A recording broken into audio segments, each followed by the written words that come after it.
Welcome, everybody, to episode 285 of WordPress Weekly for Wednesday, August 16th, 2017. I'm your host, Jeff Chandler, joined by my co-host, J-Trip. How you doing, J-Trip? That's so creepy. That's my impersonation. I think that you have to do that for the remainder of the show. Absolutely, positively not. It's a little off-putting. I think if you did that for the remainder of the show, that you... I don't know. Would people listen to hear it go like poorly, or would people just stop listening because it was that bad?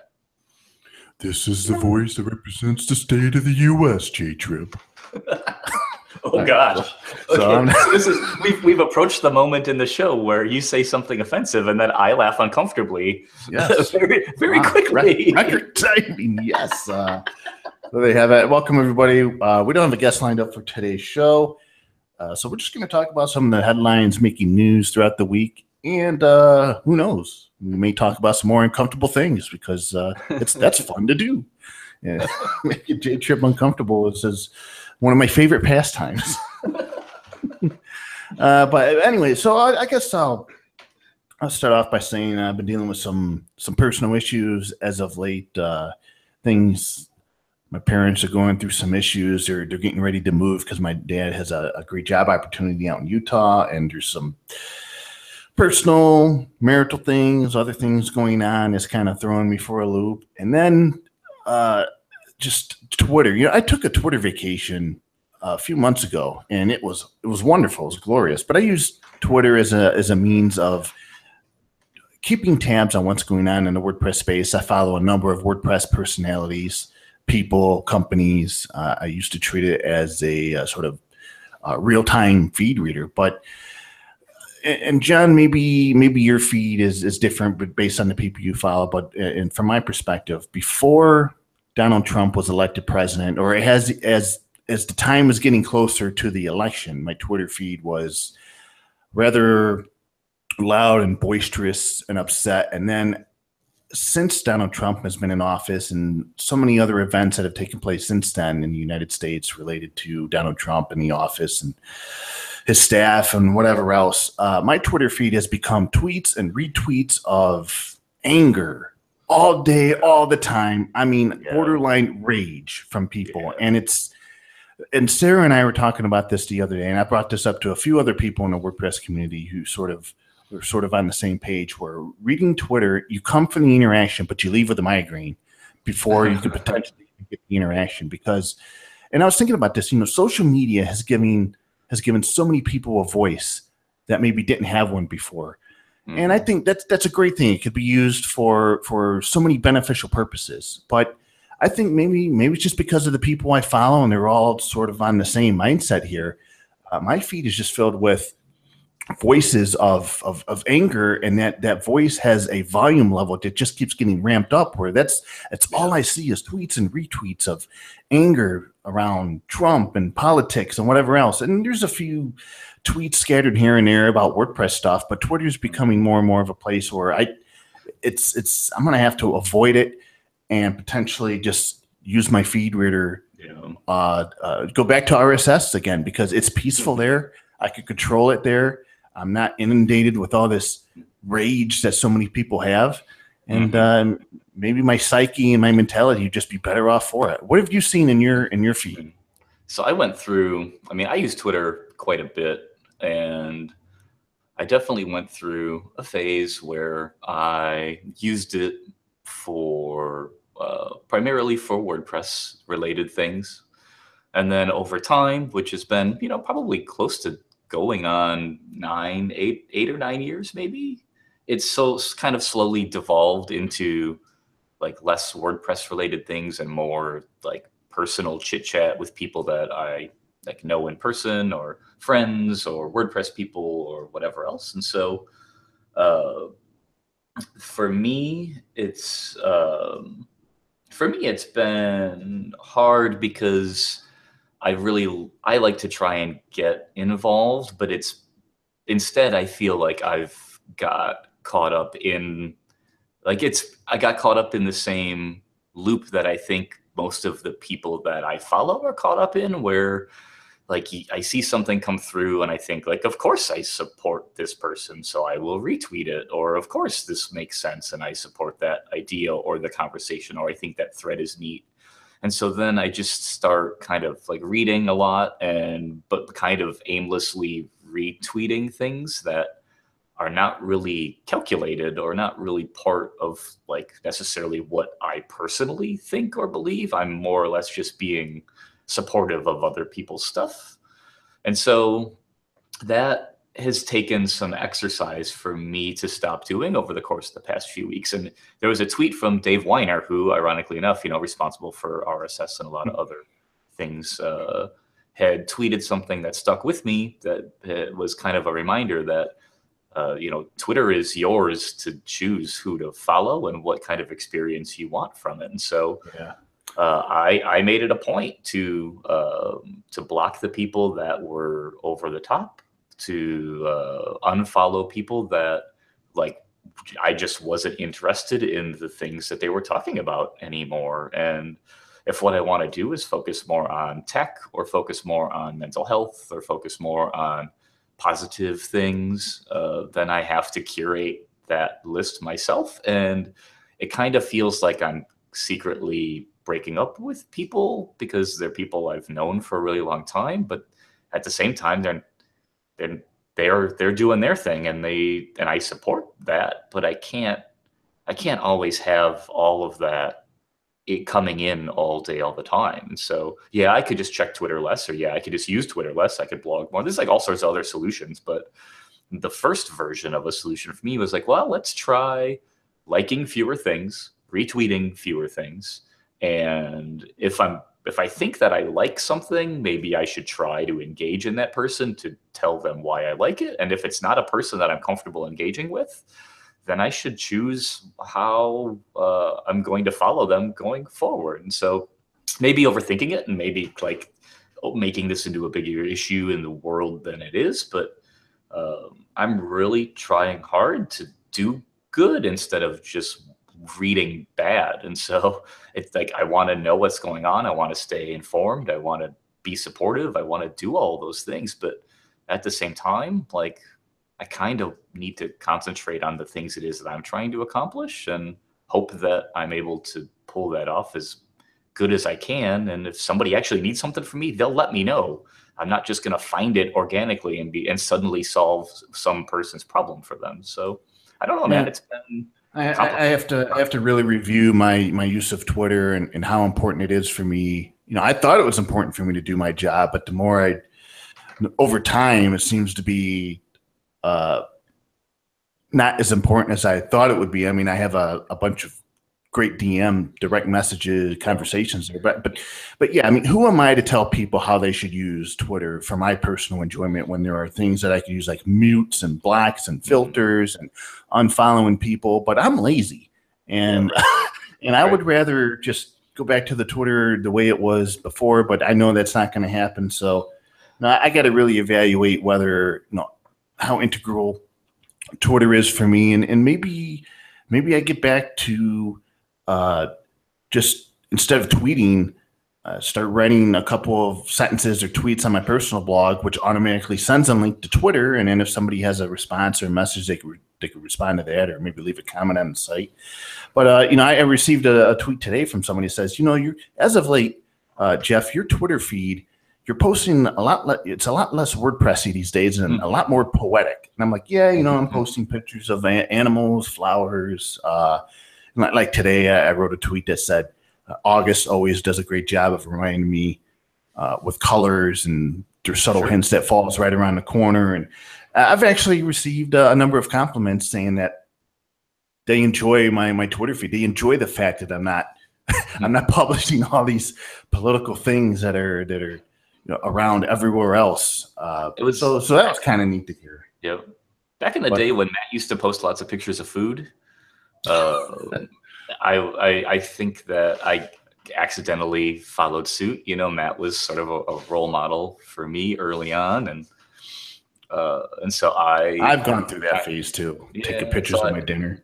Yeah, and so I think I always kind of used my Twitter feed as a dumping ground for photos and weird thoughts and ideas and stuff. But I don't want to say that I regret it, but there's a lot of history in Twitter that isn't necessarily really representative of where I am right now. And so it's important to keep that archive and learn from it or have it available and all those things, right? And even if you look back on Matt Mullenweg's blog, he has posts from all the way back to zero that are awkward, weird podcasts or photos and stuff. But like that's just part of your own experience online. I think it's a good example of owning all of your own content in your own space in the way that you want to. And I don't know that I have necessarily done that exactly with Twitter the way that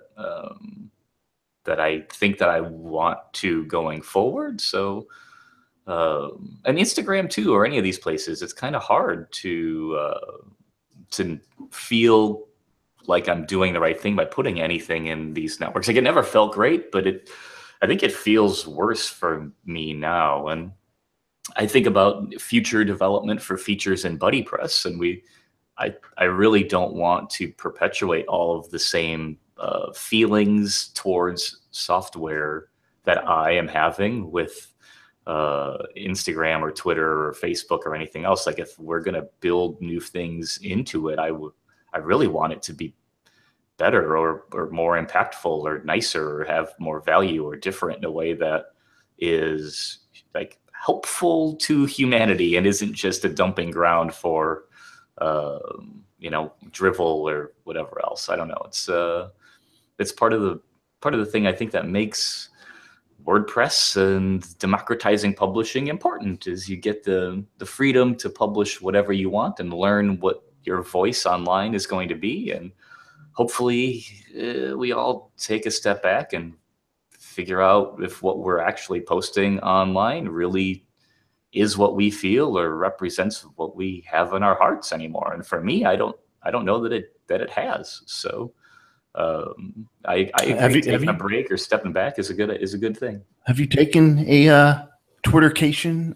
And by the way, I didn't even mention Facebook. Facebook, I try and keep more personal to keep my relationships established to people I actually know in real life. I've kind of slipped on that a little bit, but Facebook for me is a lot less noisy and a little bit more focused. But have you taken a vacation from social media yet? And if so, how did you feel? Because for me, when I didn't have Twitter, it was like, well, yeah, I'm tweeting in my head. I wish I could write a couple of these things and just put them out there on Twitter like I used to. But all in all, it feels kind of great, not doing this Twitter thing. The last time that I legitimately turned it all off was at the end of my brief period at 10up.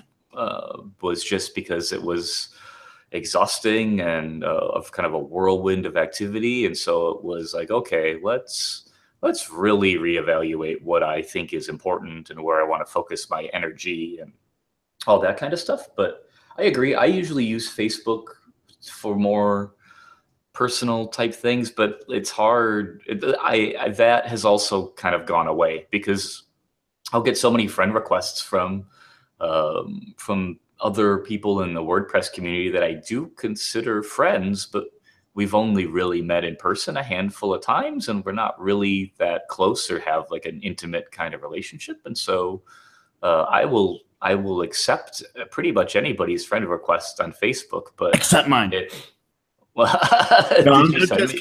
send me one? I'm just kidding. I would feel really bad. Yeah, I would have blocked you a long time ago if you would have kept using the voice from earlier.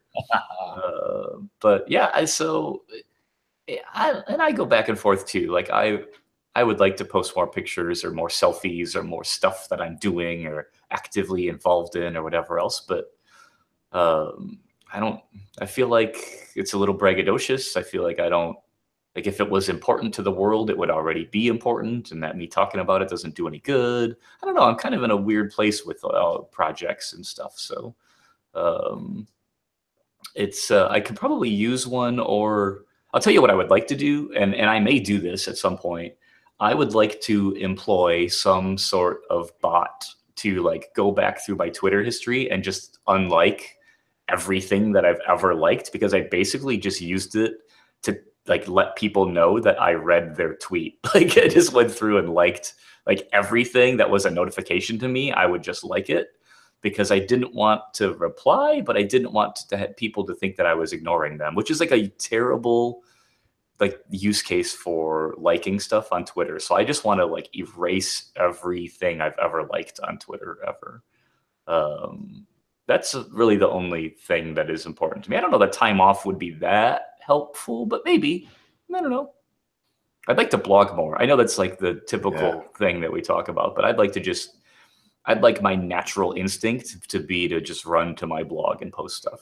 That's what mine used to be. I used to write all the time on my personal site, and now I'm lucky if I get a couple posts on there a year because all my stuff is either going towards the tavern or on Twitter or Facebook. You know, it's just the audience problem, right? You just don't have the instant interaction. Yeah. Yeah, I don't know. How do we really solve that problem? We tried with Jetpack with, Jetpack comments and reblogs and stuff like that. And I don't really feel like that necessarily has solved the problem that I feel like I have with engagement on my blog. And I feel like I get enough traffic where people are reading it, or there's enough of an archive there where, stuff I've posted is useful to other people in the world. So I don't really feel like I'm like not, being a good WordPress citizen by having a totally abandoned blog. But I would like a legitimate way to really have more insightful interactions in a place where people actually want to come back to. And even on the make sites on make.wordpress.org are that, but they're so hyper focused on like very specific, like kind of work related things. And sometimes my brain, especially recently in the past few years, really just wants to go down the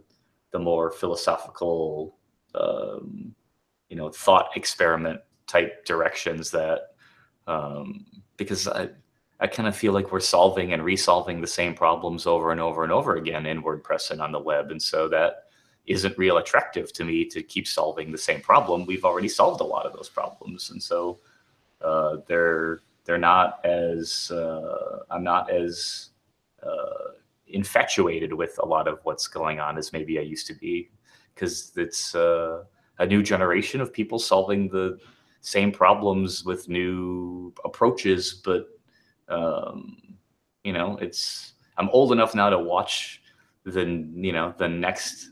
It's like the music you listen to when you were a kid is always the best music in the world.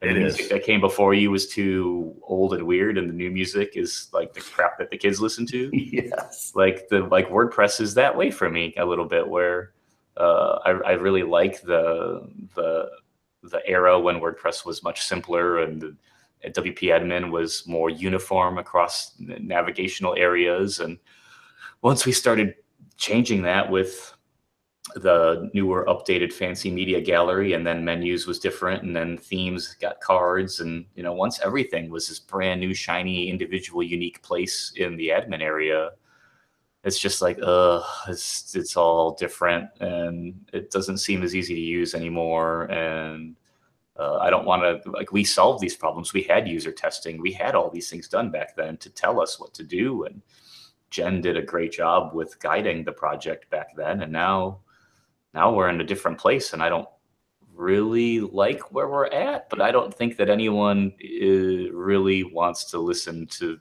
me sounding like I'm being negative about it, when really I'm like really trying to be as positive about all of it as I can. I just feel like I've seen it all before. So this ain't no crazy horse. Right.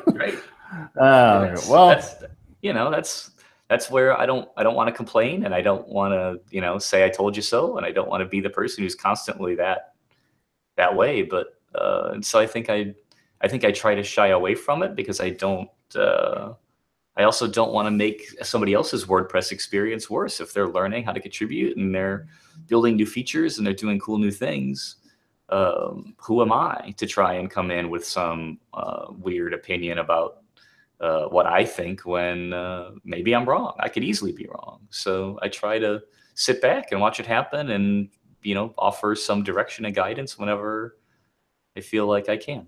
I don't know. What do you say we dive into some of the news of the week, and we'll I mean, start I would off. prefer not to if we have a choice, but I suppose we got a show to do. Yeah, well, without the news, what am I going to? I guess we could talk about on and on about everything, but I want to give some people some heads up on what's been happening lately in the WordPress space. And first up, the WordPress Foundation is looking to sponsor some open source educational events. Specifically, they want to shine more light on the potential of open source software in countries where there is less participation in open source projects. The program is targeting communities in Latin and South America, Africa, Oceania, and Asia.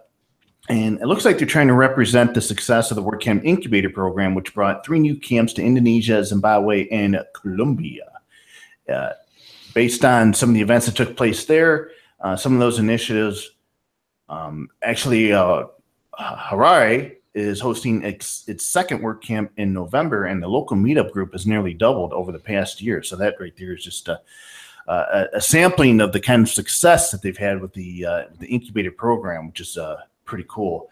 So the foundation is looking for organizers that will host a introduction to open source type of event, something like a 2-hour workshop using training materials available in the WordPress handbook. And the goal is to introduce attendees to the world of open source software, the GPL license, and how it is important for WordPress as an open source project. And the foundation will be subsidizing the events up to $500, so they would be free for anyone to attend. Now, there's a 10-question application open for those who want to organize an event in 2017, and applications will close on August 21st, and successful applicants will be notified by September 8th. So if you are interested in partaking or organizing an event like that, be sure to check out wptamer.com. A link to that will be in the show notes. But that's a pretty cool initiative, and nice to see the WordPress community. Is it WordPress Community Support, WCS? That part of the foundation spurring or supporting initiatives that just aren't WordCamps anymore, but maybe branching off a little bit. Willing to help out financially with other types of cool initiatives. I think it's important that this happens, and now is a really good time because WordPress is such a major influence on the open web as it is today. And so bringing broader awareness to other parts of the world that this is an option and that it's important and why it's important, and providing context to all those things.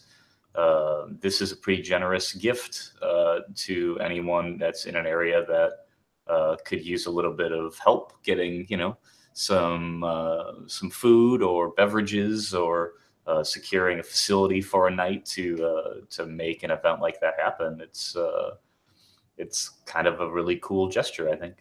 It's good timing. WooCommerce forks Select 2, releases Select Woo as a drop-in replacement, which has improved accessibility. So Select 2 is a widely used jQuery-based library for making custom drop-down menus. I know a number of projects actually use this library. And a lot of people have been wondering what's going on with the project, or if it's been abandoned, because the repository hasn't seen any activity since February, and there's about 115 pull requests that have piled up.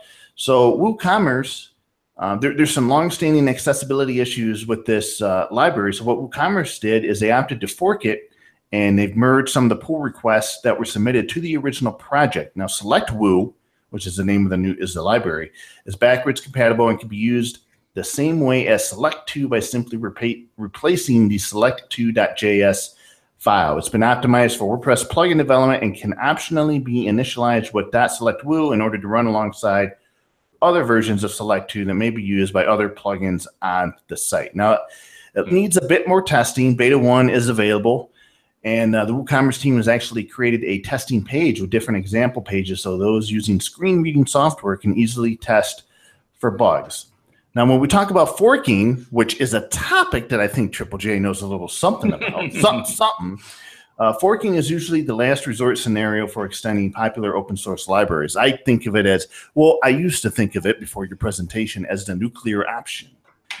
Sure. Try and avoid it at all means possible. But the WooCommerce team wanted the flexibility of improving the project on their own timeline. And So a long when time ago. a couple of developers who were concerned asked, well, what will happen if Select 2 ends up getting back on track and there's all this activity? And the team said, well, they'll just submit pull requests to the Select 2 repository. Things will be merged in and everything will be backwards compatible. We'll be back to where we started. But so I wanted to talk a little bit about maybe your experience with Select 2, this development, and maybe you can give us a little thing about forking. Yeah, so a few years ago, I was working on a project that needed essentially the features of what Select 2 is. And so I did my own deep research into what the options and alternatives were. And I ultimately ended up picking the next closest competitor to Select 2, which is another piece of software called Chosen.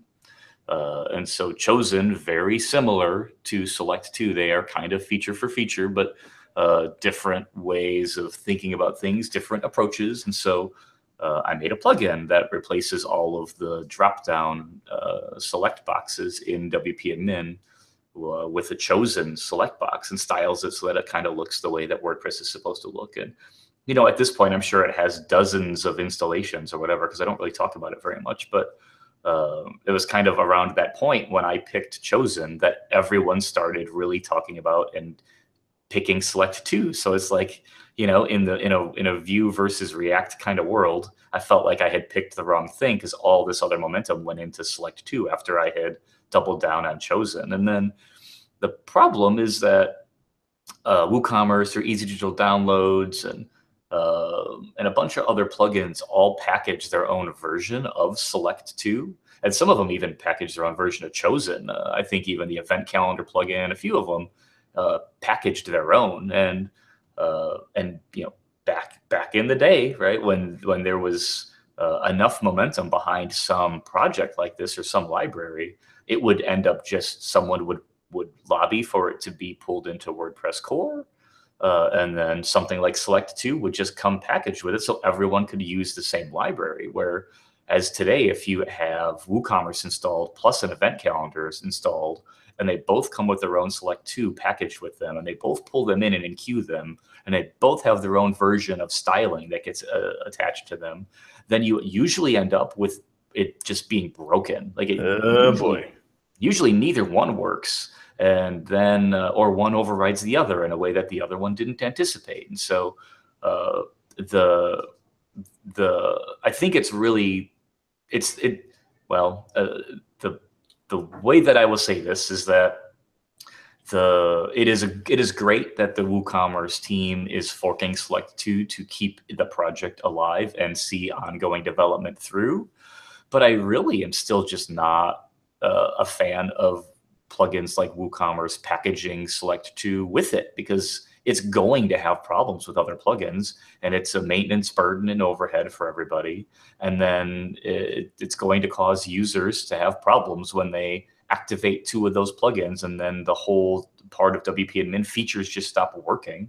And to be honest, I don't really ultimately think that this is a problem that WordPress should solve. I think this is a problem that operating systems should solve. Operating systems come with input boxes, text areas, list boxes, check boxes, options, all of the controls and objects that we've had on modern operating systems for dozens of years now. And so the fact that operating systems like Windows or Android or iOS or Mac OS, or they haven't come up with legitimately usable, user-friendly multi-select control that is globally available and accessible across all users in all operating systems across all devices blows my mind that we still have to solve this problem in the web. We have to solve this within the browser ourselves.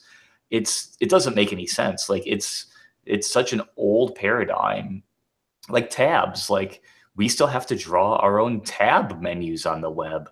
Like there's no unified interface for tabs. We have these basic controls, but anything else above and beyond the basic core subset of elements to interact with a user, the operating systems just haven't natively decided that tabs are real, menus are real, drop-downs are real, multi-selects are real. They're all terrible. So like in my opinion, the WooCommerce folks they have made the best possible decision that still is going to suck. Like it's still not great for other users that are going to end up with conflicts using Select 2. So hopefully I'm wrong, or hopefully this gets worked out in a better way. But I don't know that pulling it into WordPress core is 100% the right thing to do, but it might be the only best option. But it's hard to lobby for that if Select 2 as a project is abandoned, because if that means that puts all of the weight on the WooCommerce team to support it going forward. And then once it gets merged into WordPress core, what happens when momentum stops or stalls, or our fascination and love for that type of user interface element wanes, or whatever else? Like backbone. Yes. I don't know. I try and say that word every week. I don't know. And jQuery UI even has, the date picker is great, and a lot of plugins pull that in. But because jQuery UI is packaged with WordPress core, they're all using the same version of it, and so they can choose to style it however they want. And I've written my own version of styling for that too. But because it comes with WordPress core, means it's less of a problem for plugin authors and for users. So hopefully the end result of what the WooCommerce folks, what I would like to see is all plugins stop using Select 2 or Chosen. Just don't even include them at all. And if your user interface is as such that it requires a complex multi-select like that, you should rethink the interface that you've designed and built and try and build something simpler. And then if what you want is to allow for a Select 2 plugin to come in and globally make all of these things better, okay. But it kind of bums me out that we're still stuck in this plugins having to invent their own UI elements problem. We should be past this by now, I think. So Gutenberg 0.8.0. Yes, we got to see Gutenberg today. Introduces 5 new blocks, categories, text columns, shortcode audio, and video. This release adds a couple of blocks, and it also takes away the controversial opt-in usage tracking code from the plugin. Now, Gutenberg 0.7 added some code. It allowed the team to see which blocks were being used the most, and eventually that caused a little bit of an uproar or conversations, and eventually it was taken out. I know Matt Mullenweg was quoted as saying that he believes no actionable data could be gleaned from no actionable stuff could be gleaned for having that in core, so it was removed. And now one of the first examples we had of core using usage opt-in data tracking is gone. So that's gone, so you don't have to worry about it. Anywho, we could have a deeper conversation about telemetry and usage data at another time. It's definitely a very interesting conversation I'd like to have, especially with Matt. We got to get Matt on the show at some point. I'd love to hear his thoughts on that. Matt Morton? Well, yeah, I can. Well, yeah, we can host a telemetry roundtable with Matt and Morton. Sure, that would be a really good episode, I think. Sounds like a cool enemy, Matt and Morton. No pressure. It's like Rick and Morty, but Matt and Morton. Oh, yeah, maybe that's what I was thinking. Anywho, one of the cool blocks in this release. Now, I know many people have been wanting a way to easily create text columns, sometimes in their content. And a lot of people have used plugins or page builders. Sometimes have elements where you can put text into 2 or 3 vertical columns on a page. Well, there's a new block in Gutenberg that actually allows you to put your text in columns, and it works out pretty nice. Now, they say that the text block is an initial exploration of multiple columns for text-only content. Depending on testing, it may not be the implementation that ends up landing in the plugin permanently. So it's more like an experimentation. Let's see how this works. And, if they hit a home run, we'll keep it. If not, well, there might be something they'll implement or improve. But it's kind of cool to see the text be able to have that versatility within a block.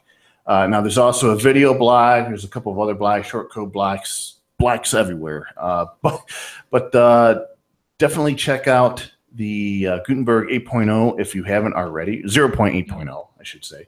And also, the Gutenberg contributors have updated the design document. So this they've updated the goals and concepts for what this project is all about.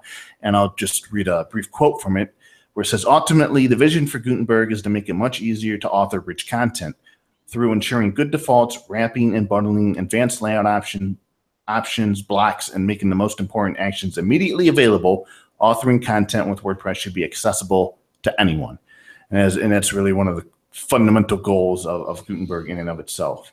And I really like that. I really like that they're experimenting with the text blocks, and this is the type of feedback that can replace actual user testing and data. Because if this approach is bad enough where people don't like it and choose to speak up about it, that is, I think, more actionable and better feedback than just raw data.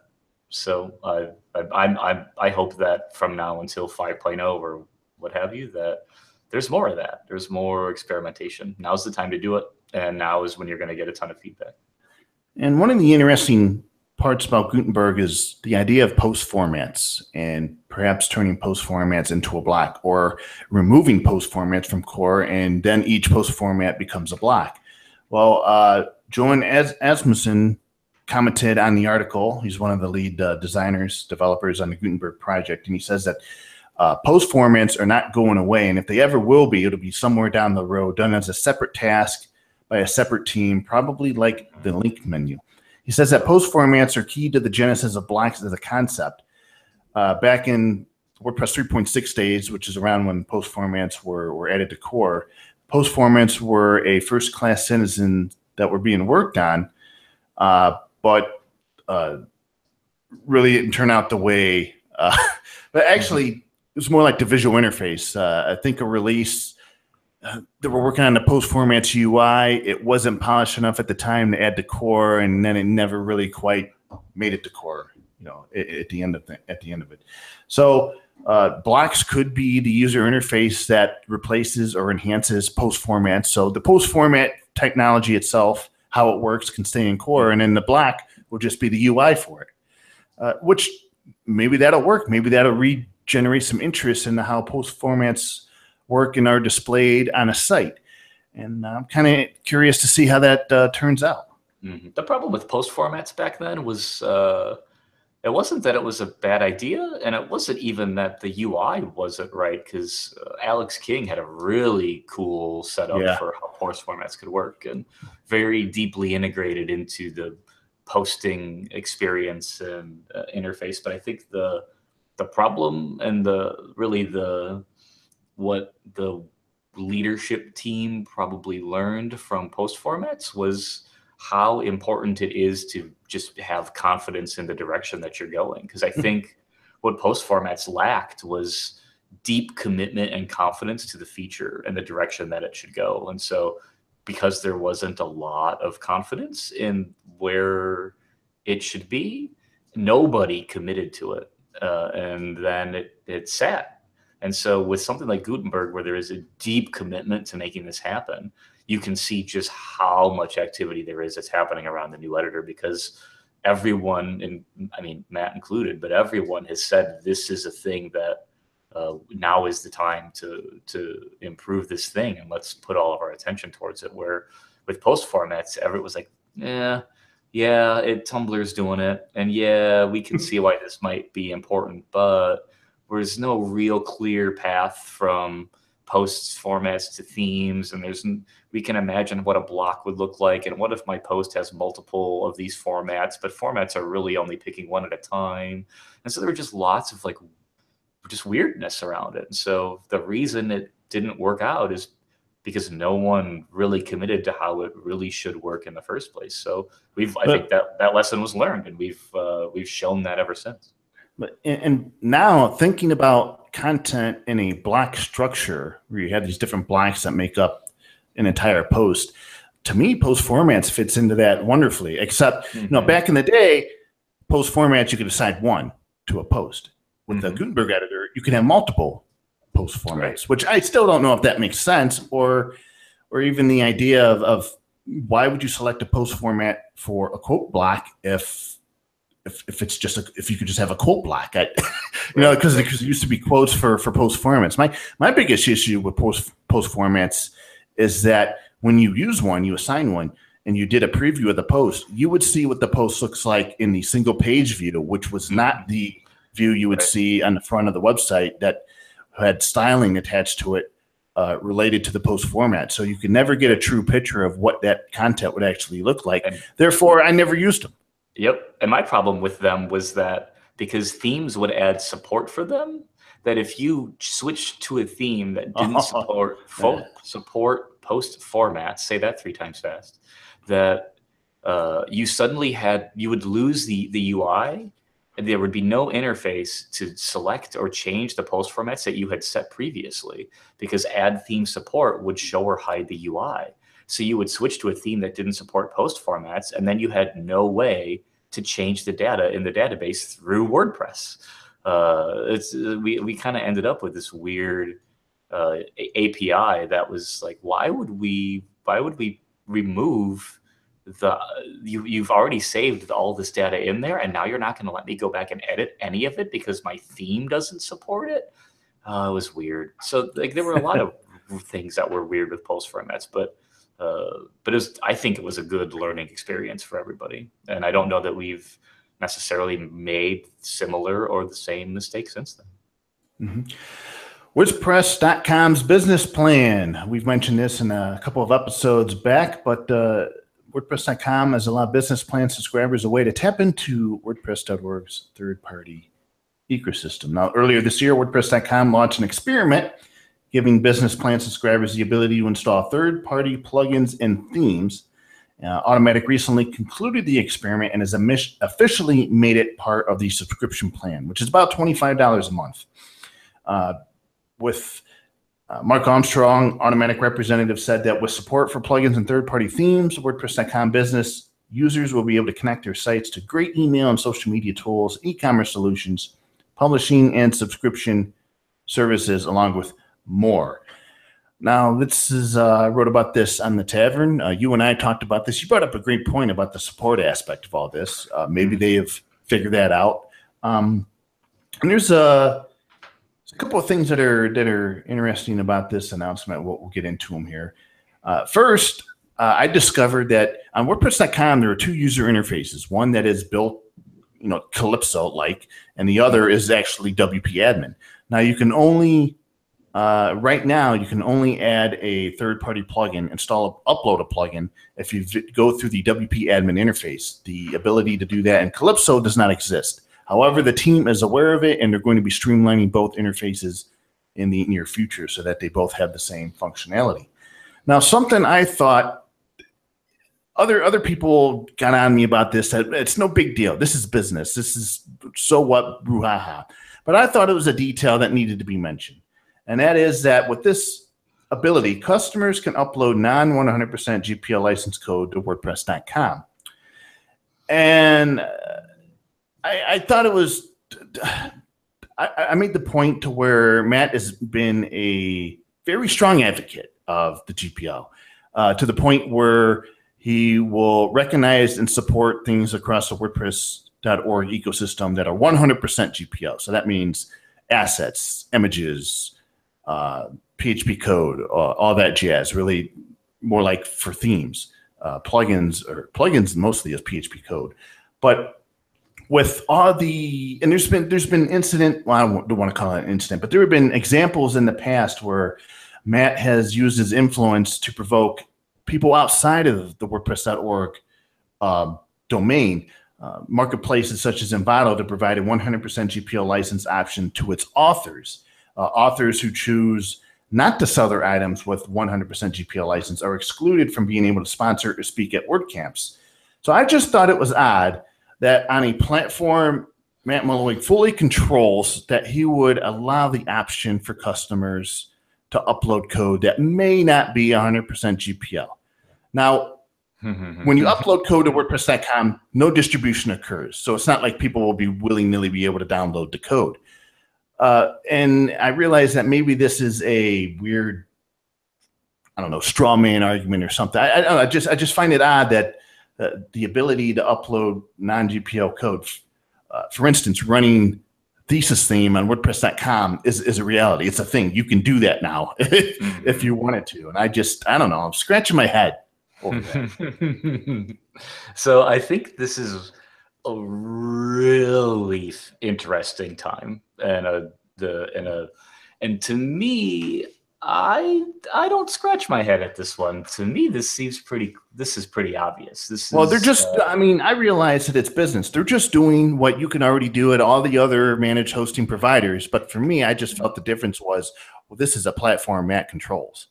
It is, of course it is, but it's a platform that staffs 500 plus employees, that has investors, that has goals and revenue goals, and that it has to continue to meet or exceed year over year, like any other business that's trying to stay bootstrapped and profitable. So this goes back to my whole and kind of a weird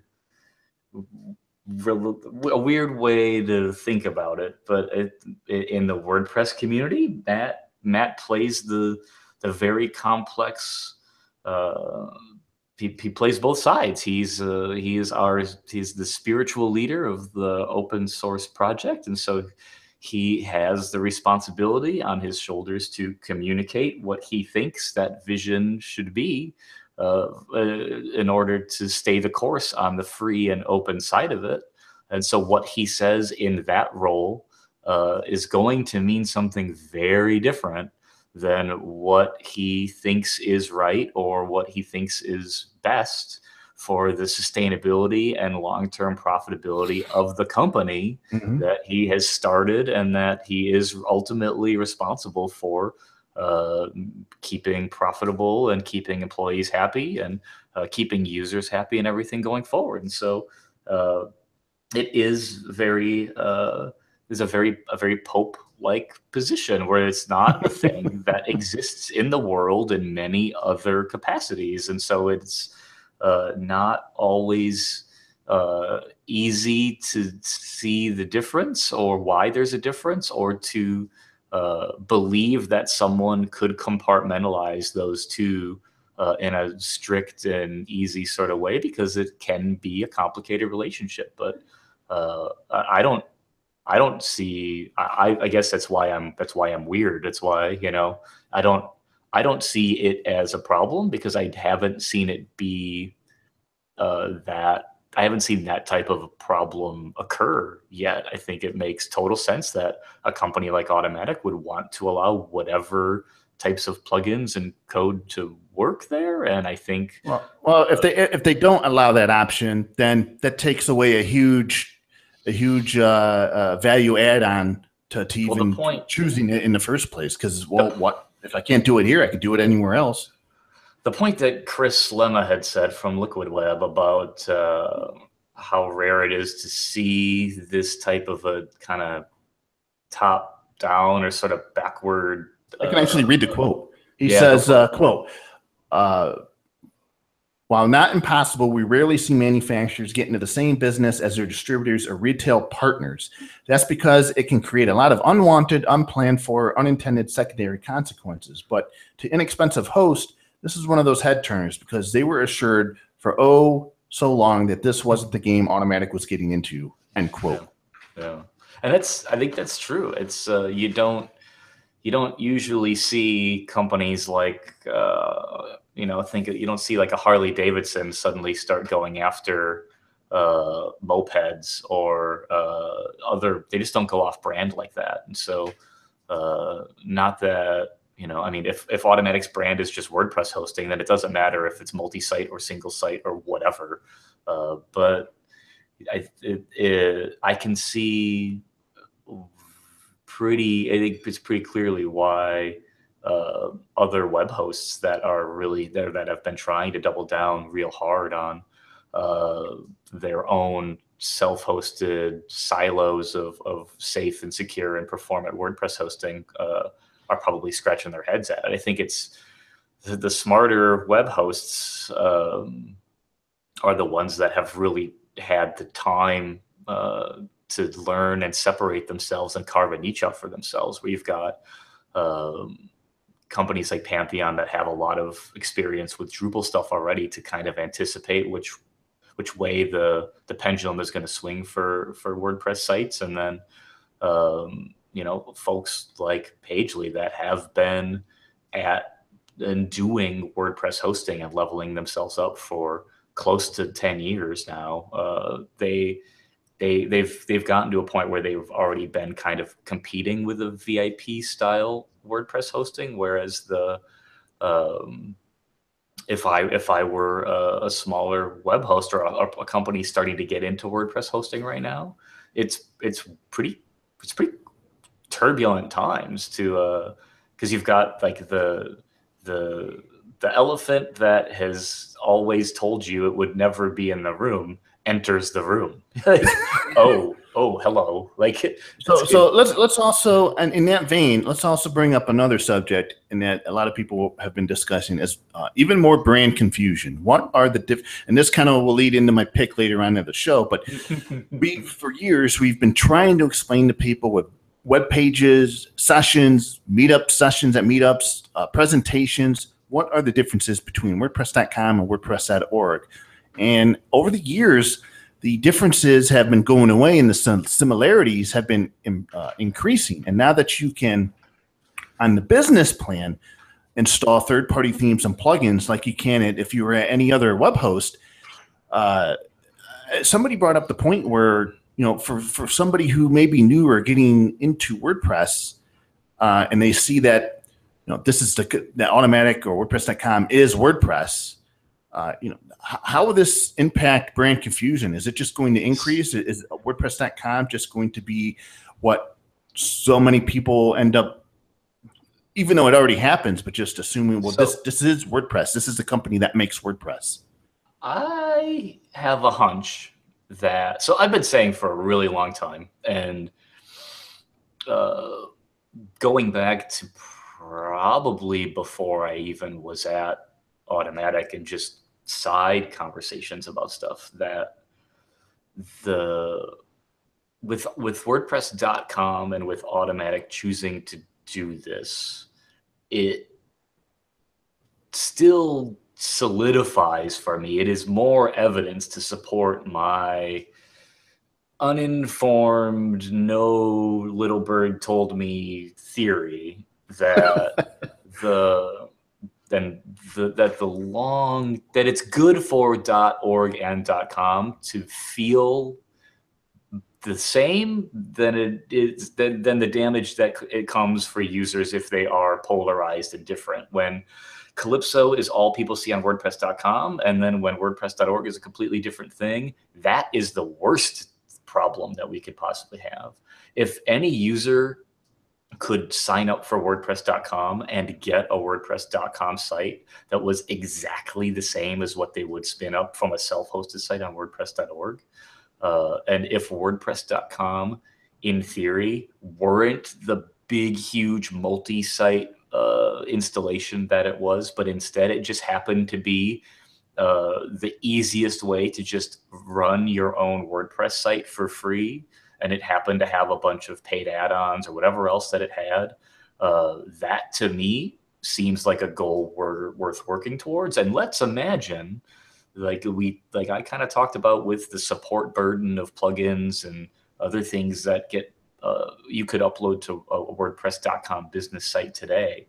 What if that becomes a revenue stream for the folks over at Easy Digital Downloads or the folks over at GiveWP, if they're able to tap into an additional revenue stream from hosted sites that include WordPress.com, but also all of these other web hosts, and WordPress.com having the influence or breadth that it has? Let's imagine that 10 years from now, a world where maybe the difference between the two is the same as the difference between GitLab.org and GitLab.com, or Mattermost.org or Mattermost.com. You know what the difference is? It doesn't matter. One's hosted, one's not, and there isn't this inside baseball, really brokenhearted, stubborn kind of problem that they're taking over everything or they're in the way. They're just, one helps support the other. So if WordPress.com is a way to help support plugin authors or theme authors, the way that some of the other open source projects have been handling it, if we're able to work towards that, and I see those moves happening, and whether or not they're on purpose, whether or not I'm right, it looks that way to me still. That we should wait and see how it goes, and hopefully the scrappier, smaller, faster, easier to react web hosts are already plotting their next big, amazing product launches to make WordPress even better outside and around whatever it is that Automatic is working on. Because if I'm wrong, then someone else is gonna, have the opportunity to come in and do the Amazon move and make it great. So we know one thing for sure. There ain't no rebranding that's going to be happening between .com and .org. That's never going to happen. But what if eventually Matt came out and said, and this is a completely ridiculous idea, but what if Matt came out and said, hey, y'all, I'm giving WordPress.com to the foundation too. What would that mean? What would happen there if if the gift of WordPress hosting was just free and unlimited up to a certain point, up to a certain number of hits per day, or certain server load, or whatever the boundaries would be, and from there, WordPress.com could say, okay, you've hit some magical threshold where free is no longer really an option.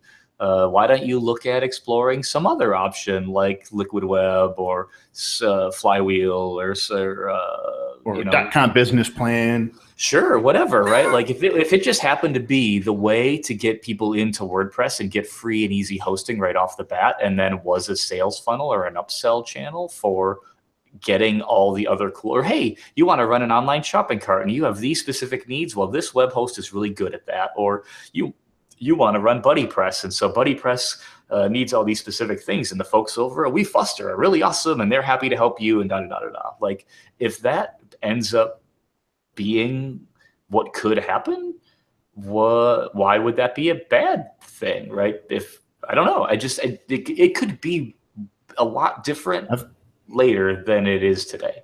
I've got a couple of questions for you, and let's because this is big news. This is something, who would have ever thought? I mean, we joked around about it. They'll never get into this game, yet here they are. Mm-hmm. First, why do you think WordPress.com is only now offering this feature? Why wasn't it available so many years ago? So again, without really knowing, but I mean, back in the day when I was on the VIP team, we had already kind of loosely chatted and talked about and did a first version of the WordPress.com VIP Go, kind of less expensive, but still concierge type experience of sites. But if you think all the way back to the way that .com was invented in the first place, it was Matt's VIP friends, and every other opportunity to spin up multiple sites was kind of just a freebie. Like, all of the free sites were subsidized by the VIPs that were paying for hosting. So it's where Automatic has always been and made its money with hosting. Strategic purchases like Gravatar and PoleDaddy and on and on and on were, useful to get WordPress relevant across the board or across the finish line and stuff. But this to me is not a surprise. I don't see this or having single sites or uploading plugins as a surprise. It seems like a very natural progression of what a company like Automatic that is smart and full of smart people would do. They would say, you know what, this big multi-site thing that we've built, that we've worked on for a really long time, it's kind of maybe end of life, or it's at least we are starting to see where other people are benefiting from a simpler stack or simpler setup. And if enough people say, yeah, I agree that that's simpler and we should do that, then any company that is full of smart people says, let's go try the other thing. So I'm not surprised by this at all. All right. Well, So WordPress.com is competing head to head with managed hosts, and there's been initiatives established to grow the WordPress pie for all. How much of that pie do you think Automatic wants for itself? And considering it's a business that's investor backed, does it matter how much pie they want or get? Those are two good different questions. So I would bet Automatic doesn't care about the pie as much as it cares about the toppings. Okay. Right? They want add-ons. They want to make delicious treats to make the pie better. They're a step ahead all the time. So if everyone else is making or worried about how big the slice of their pie is, then Automatic is looking at the future of what makes pie delicious. And so if it's Jetpack or if it's other things, whatever that might end up being, I think it's pretty evident that they've built and have seen the future of what that looks like. And so I don't imagine that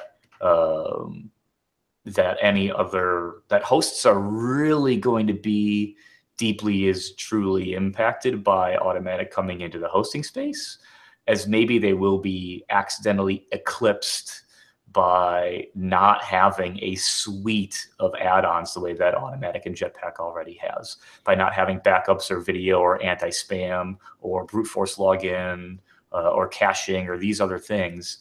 If web hosts can't market and sell the toppings on the pie, then they're accidentally going to be removed from the dinner table. What kind of is Jetpack a pie and all the modules or toppings? And if so, what kind of pie would Jetpack be? Yeah. So what kind of pie tastes good with 35 different toppings? Jetpack isn't a pie. Jetpack is the very exclusively trademarked, patented, enforced recipe. It is for that no one can copy.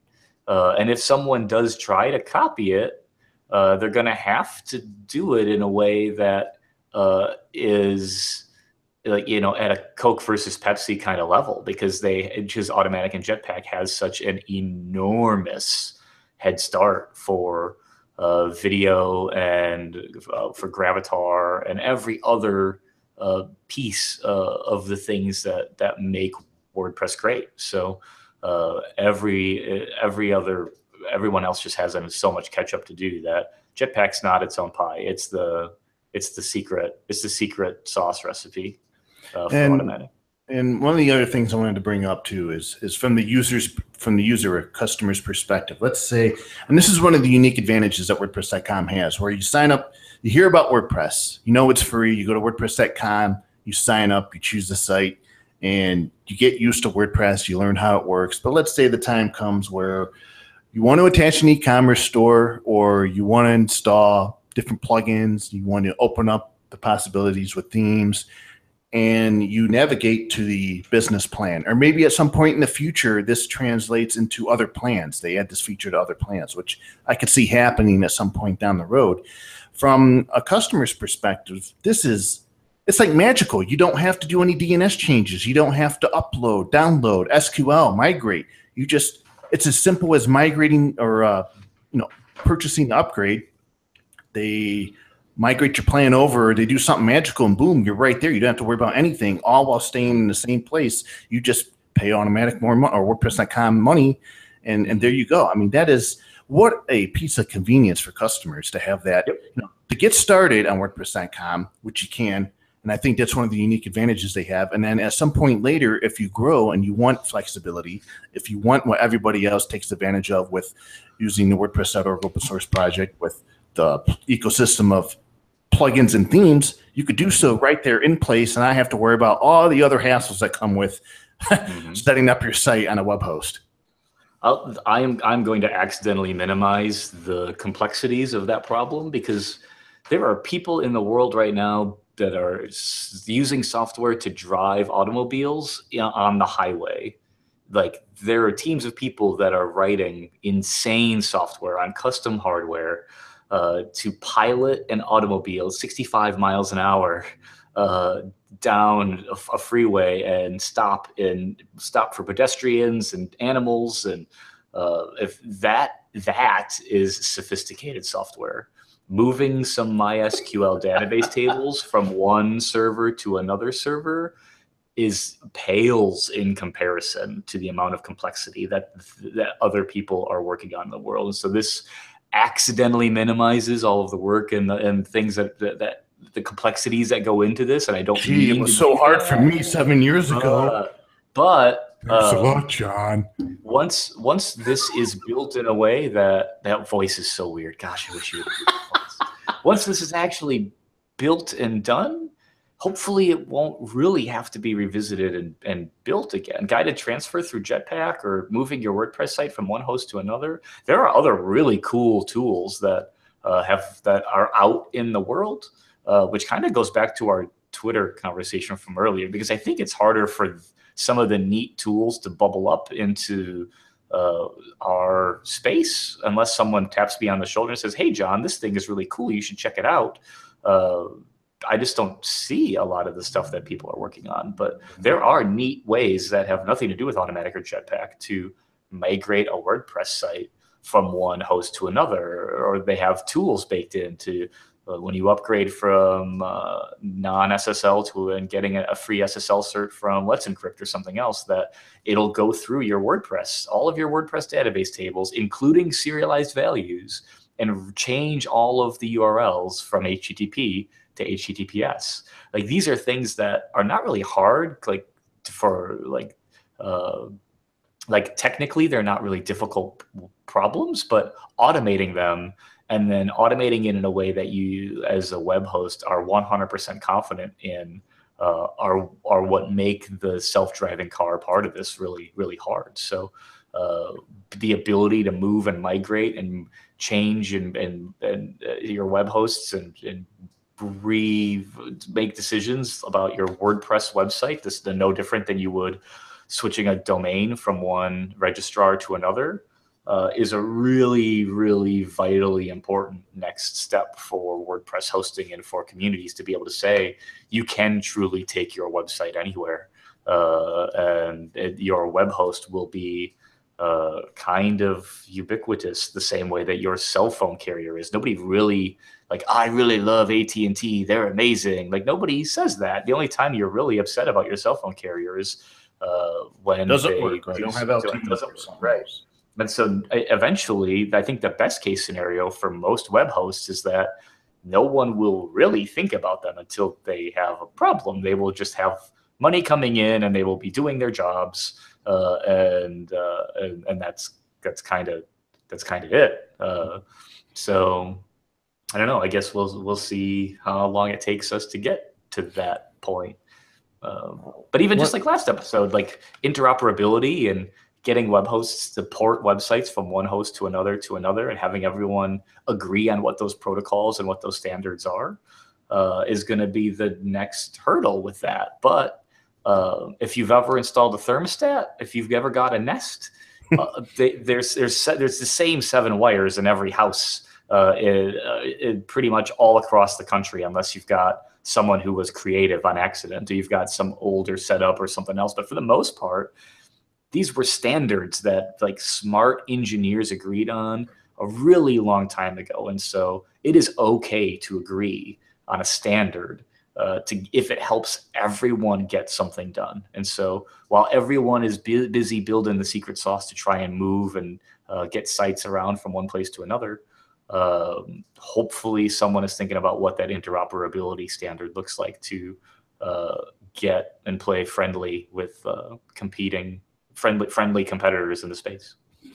And one of the last things we're going to talk about today is that WordPress 4.9 will focus on code editing and customization improvements. This is going to be co-led by Melchoice and Weston Reuter, and the development cycle kicked off in early August with Beta 1 scheduled for early October, and they're targeting November 4th for the release of WordPress 4.9. So a couple of different things they're looking at doing is polishing up some existing features that have been added over the years, making some of them more user-friendly, including some long-awaited updates to the experience of editing theme and plugin files in the admin. Dum, dum, dum. There's my warning music. We have to talk about that. Contributors are looking at adding a nested folder structure that will offer access to files deeper than 2 levels. They are also aiming to add better warnings for users who are editing themes and plugins, an improvement which Choice described as graduating from cowboy coding school. Says this could help prevent users from unknowingly making small errors that could have a negative impact on their sites. This also goes into the next improvement where they're going to be adding a syntax highlighter. So they're looking at the possibility of incorporating code mirror functionality into the customizer's custom CSS box, as well as the plugin and theme file editors. They're also looking at a couple of other features as well, possibly adding some features from the customized snapshots feature plugin and a whole bunch of other stuff as well. I want to talk about a little bit about this syntax highlighting and just the idea of being able to edit file or theme and plugin files directly in the back end of WordPress. Now, I've written about WordPress for years. We've had polls about this. We've had many discussions about this. And there's always an onslaught of people who say, why is this in core? Nope, no user should have such easy access to break their site, with the code. And then there's the arguments of, well, they may not have access to an FTP client, or they may not have any other ability to edit the code. Okay, well, that's seems like a sane argument. But in my experience, it seems like it's way too easy to have a typo and to break your site, which I've done actually before, and then you white screen, and then you better hope you have FTP access so you can go in, download that file, remember what you changed, and undo that change and bring it back. Now, I'm hoping that at some point with these, I would like to see them disabled, but if we're going to have them, I would love to see revisions.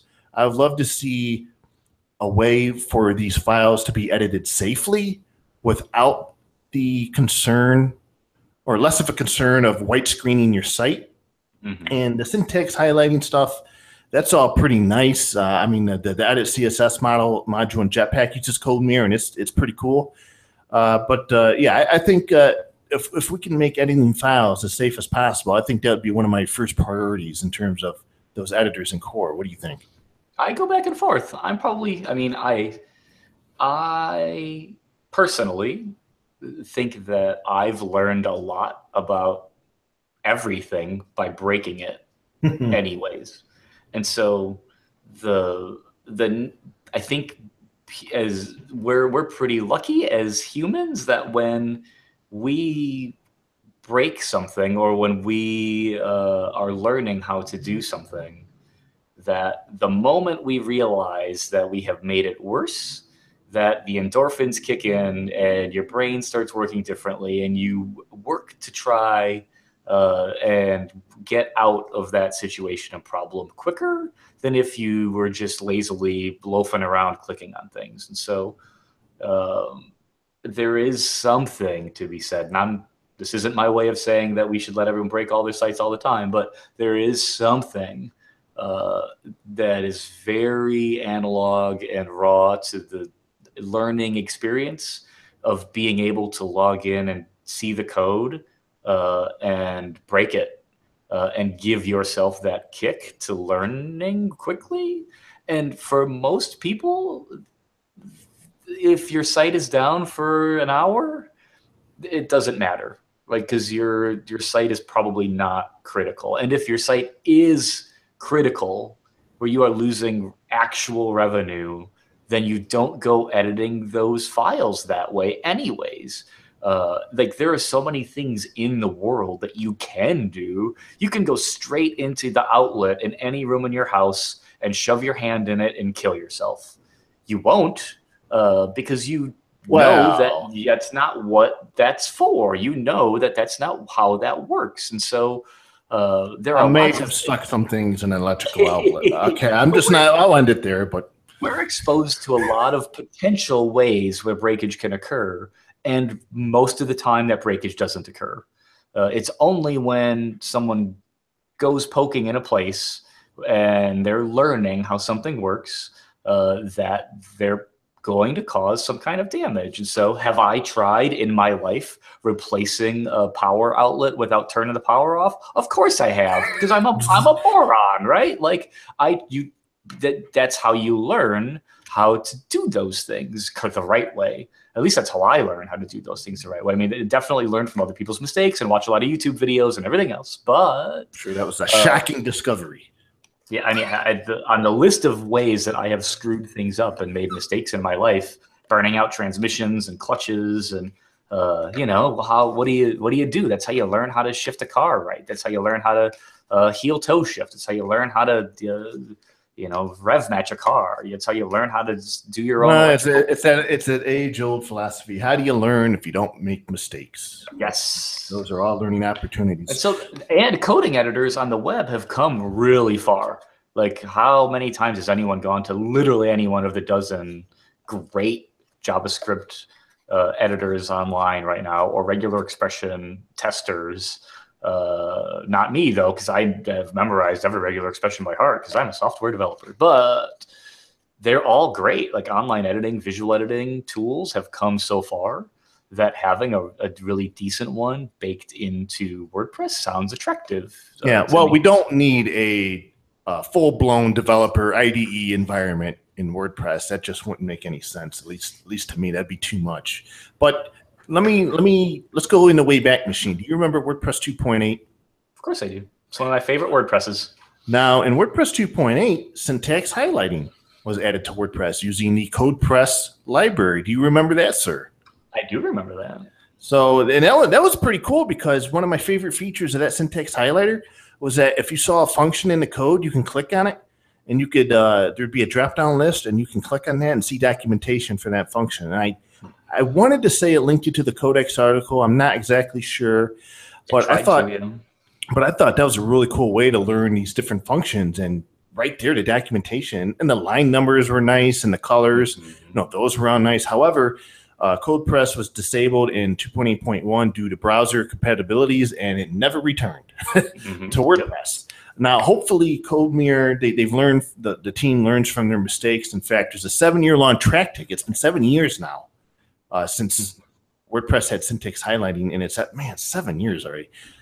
Wow. But they're looking at CodeMirror, and they've selected CodeMirror. Now, CodeMirror is not the most accessible. In fact, if you look at the track ticket, there's a very long discussion about the accessibility issues that are involved with these code editors. And CodeMirror does have its issues with accessibility, but it looks like the plan is to go with it for now and to iterate as much as they can in future versions to fix those accessibility issues. So at least we have a pretty good syntax highlighter in WordPress core. So I'm hoping that this CodeMirror has function lookups again, kind of like we did, because there's been so much improvement to the documentation in WordPress that I think that would really be a standout feature. And the autocomplete would be nice. The CSS stuff would be nice. Colors, line numbers. I mean, I wouldn't need anything that special, but just having the basics like that, I think, would be beneficial for a lot of people. And then kind of putting that also into the additional CSS part of the customizer, that just makes sense to me as well. So those are just some of the highlights of what we could look forward to in WordPress 4.9. So with all that said, boy, what a hell of a show, John. I'm just going to keep doing it because you said it's creepy. So I want to get to my pick of the week, and it is WPisNotWP.com. And this is by Casper Hubinger, and it's a tiny progressive web app that outlines the differences between WordPress and WordPress.com. Contributions can be made on a GitHub repository, which I'll link up to in the show notes. One of the things that I'm going to try and submit a pull request for is on the bottom left. It says WordPress powers 28% of the internet. Now, there's been a lot of talk within the past couple months with this term, this statement, WordPress powers 20% of the internet. The internet is a big place. 28% is a lot of sites.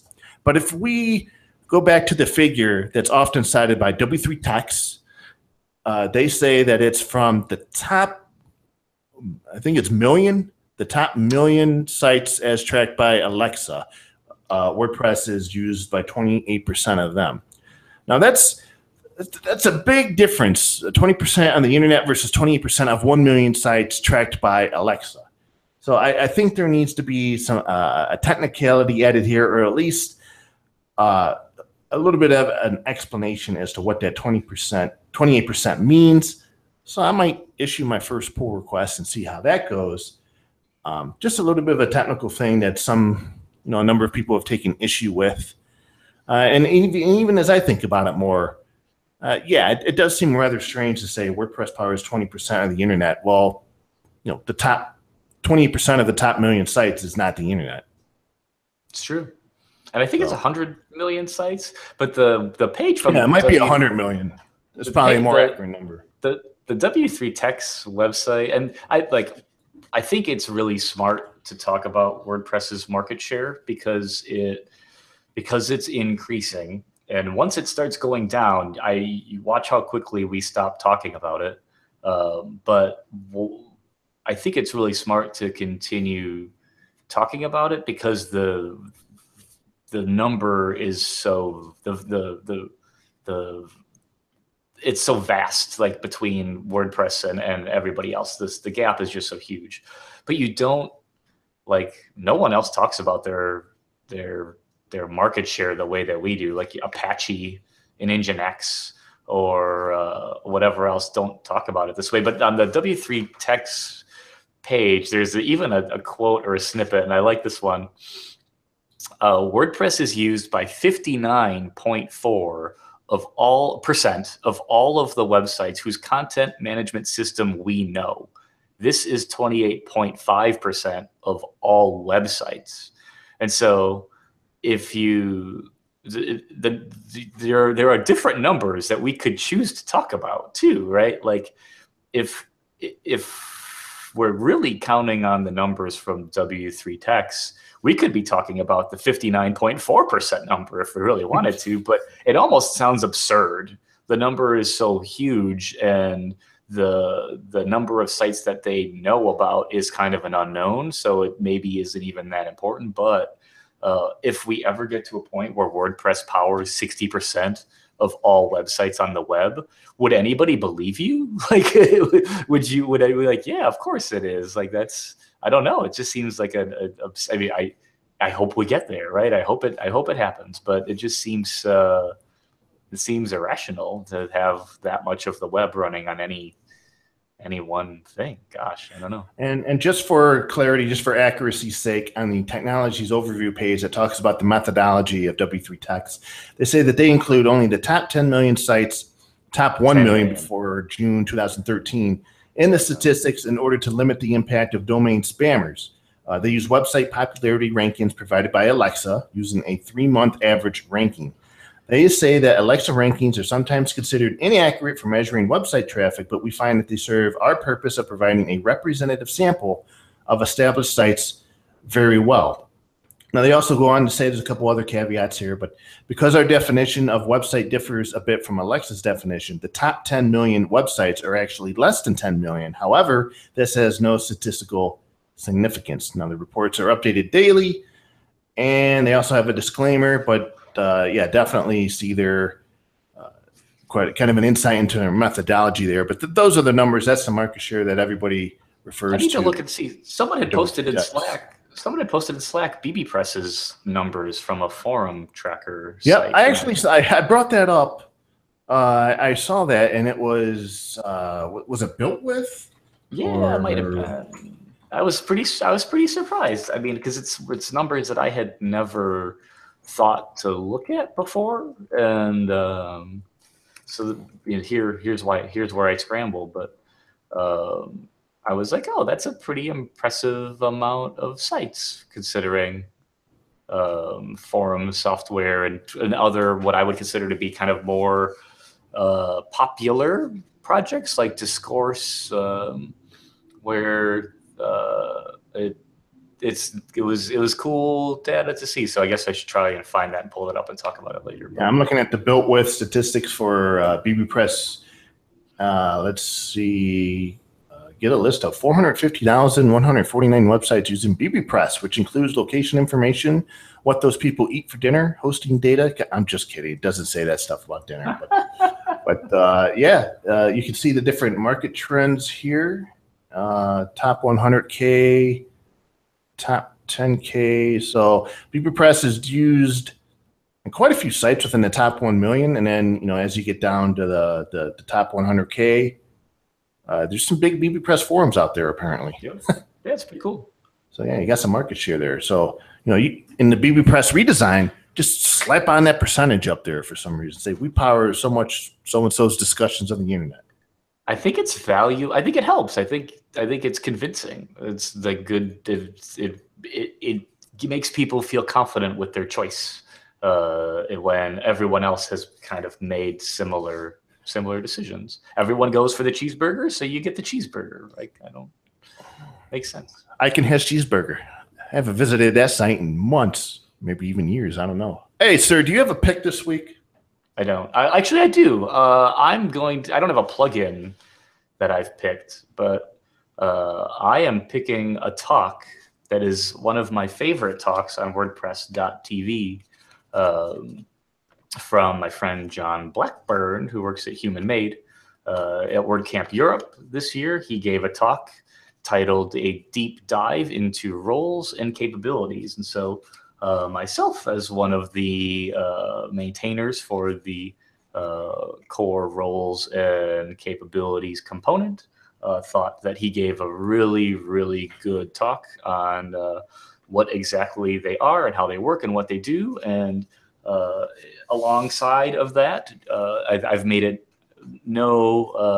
I have not been shy that one of my favorite WordPress plugins is also by John Blackburn, is the user switching plugin, which is a favorite of many others also. So check out John's talk on WordPress.tv. We'll include a link in the show notes, and give it a watch. It's a really good talk. And check out user switching, which could also almost be a core feature. Like, it's so good and so well done that the ability to see what other users are seeing, like log in as them, is so powerful. It's so cool. So that's my pick of the week. Excellent. So that's going to do it for this episode of WordPress Weekly. You can find show notes for this episode and all other episodes on wptavern.com. And you can follow me on Twitter. As if you're going to use Twitter, like you're on a Twitter hiatus. You can't talk about following you on Twitter. Don't even bother me following me on Twitter. But if you want people following you, where would you like them to go? Don't follow me either. Just don't worry about them anymore. The hell with Twitter. All right, you can until next. Follow me on GitHub at JJJ. Follow him. Yeah, and you can follow me on the web somewhere. I mean, I'm not hard to find. I'm sure you're on Pinterest, pinning nice pictures of flowers and train tracks. And so, this is a great show. Thanks for being here, John. And until next week, have a safe, enjoyable rest of the week, everybody. We'll talk to you again next Wednesday afternoon for more WordPress happiness, goodness. I'm uncomfortable. Just say bye. Bye.